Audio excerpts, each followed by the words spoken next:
Well, Henshaw here again, within the local constitutional troop in California.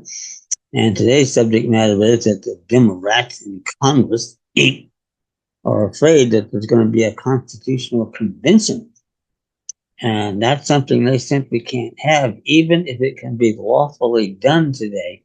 And I'm here to tell you it can't, and I'm going to tell you why and get you up to speed so you'll know that you have rights and what to do about that and get in there and take care of business, especially with these corporate entities, mortgage, bankers, HOAs, power procurement syndicate, the whole mess. Instinctively, you know it's all wrong. I'm going to teach you why, and you're going to love every second of it. It's going to be great for you, your families, and your posterity. But a constitutional convention, and we haven't had one since 1787, and these idiots in Congress think that there's enough states that have called for a constitutional convention that they can actually have one. Even if that were otherwise true, they're using requests by states for a constitutional convention that are over 100 years old. There's no way in hell that they can be possibly used for that purpose, and especially today. But as you're going to learn from me, and I'll help get you fully up to speed. And by the way, we get my modestly priced constitutional defense document packets, and they come with complimentary phone conversations so I can help get you up to speed. And an introductory video from me to the perps, whoever they are, telling them in no uncertain terms to stand down.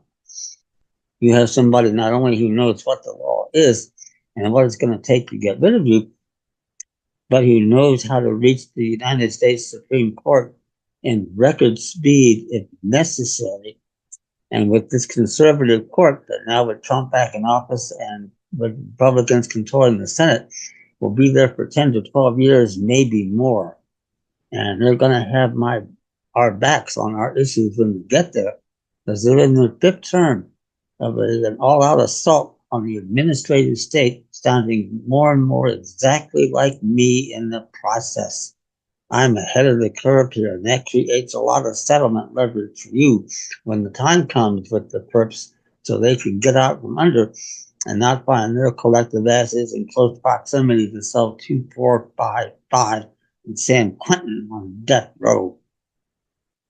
So that's what we're doing here. And by the way, you'll also learn, and I can prove a cappella off the top of my head, expert witness, there are no states remaining that were admitted into this union up to and including Minnesota in 1858. See you later.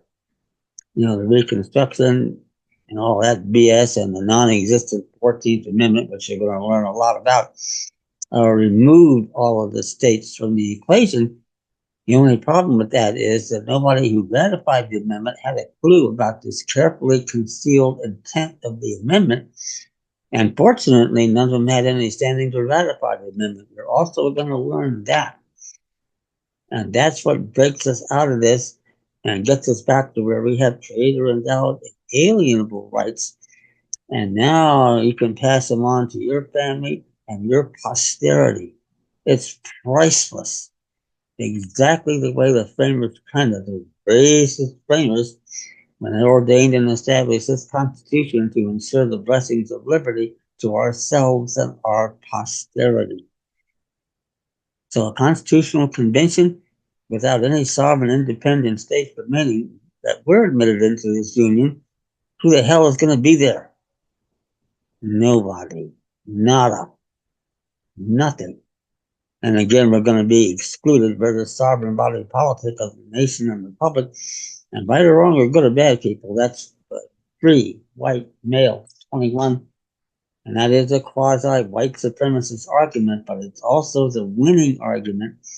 And that's why the perps in Washington, D.C. and the New York banksters don't want us to work together. That's going to beat them quicker than anything else. And for any of you that believe in the value of civil rights, why don't you check out the case of Jalen Walker, who got shot up 48 times in the back in Akron, Ohio by 8 law enforcement thugs. and George Floyd, and we all know what happened to him. And that Doug actually did get convicted of second degree murder, even though he committed first degree murder, Derek Chauvin. But all these other thugs should be on death row as well. When that starts to happen, all this is going to clear up. We all have rights, and we can make the best of it. It's our families, our children, our posterity.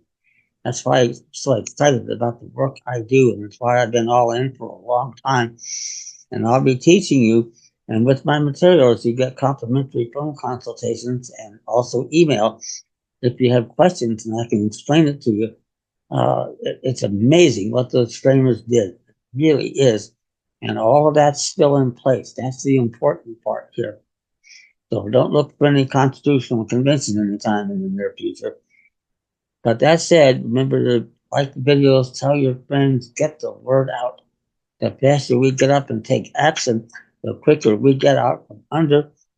And that's great for us, our families, and our posterity. Thank you.